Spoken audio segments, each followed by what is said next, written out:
By Lokesh निराला। रेखा दीदी जिंदाबाद जिंदाबाद जिंदाबाद। मंजित भैया जिंदाबाद जिंदाबाद जिंदाबाद। आपका बटन कहाँ दबेगा, जन छाप जहाँ रहेगा।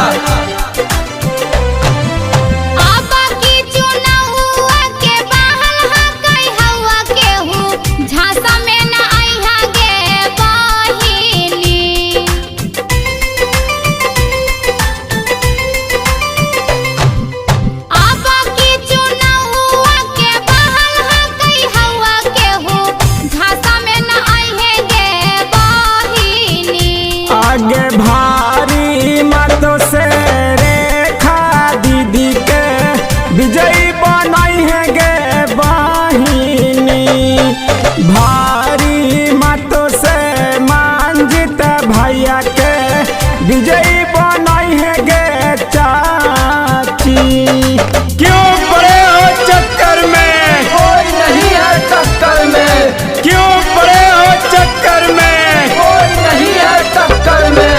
आपका बटन कहाँ दबेगा, जन छाप जहाँ रहेगा। आपका बटन कहाँ दबेगा।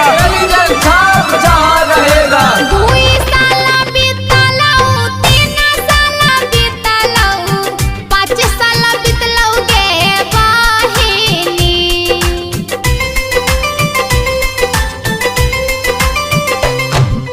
2 साल बीतलौ, 3 साल बीतलौ, 5 साल बीतलौ गे बहिनी। मोदनगंज प्रखंडवा से भागा नंबर 10 से विजयी बनाई है गे बहिनी। रेल इंजन छाप हई नगर निशाना पर बटना दबाई है गे चाची। रेखा दीदी जिंदाबाद जिंदाबाद जिंदाबाद। आपका बटन कहाँ दबेगा, जन छाप जहाँ रहेगा। मंजित भैया जिंदाबाद जिंदाबाद जिंदाबाद। आपका बटन कहाँ दबेगा। जन गाली नाली पीसीसी ढलाइया कराई थुन कोलानिया देवई थुन गे बहिनी।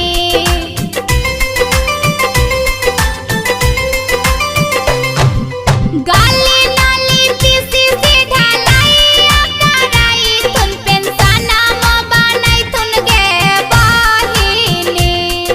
सच्चाई न सनमा गरीब के सनमा धे अनमा हाजी चाची।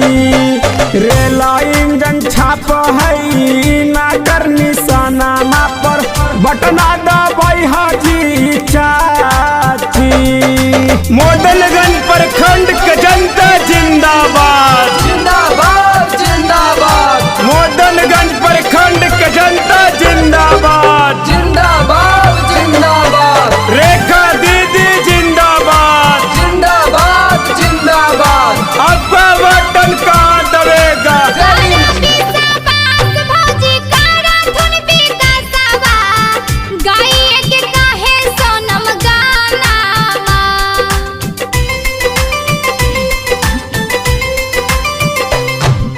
कारा विश्वास भौजी कारा थुन विकासवा, गाइए के काहे सोनम गानावा।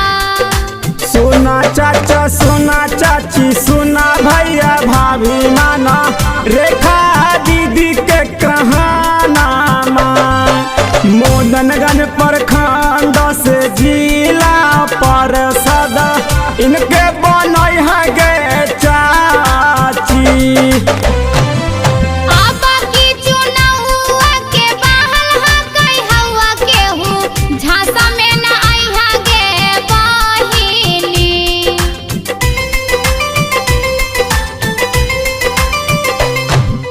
आबा की चुनावा के बहल हा कई हवा के हूँ, झांसा में न आई है गे बहिनी। आगे भारी मतों से रेखा दीदी के विजयी बनाई है गे बहिनी। प्रखंड से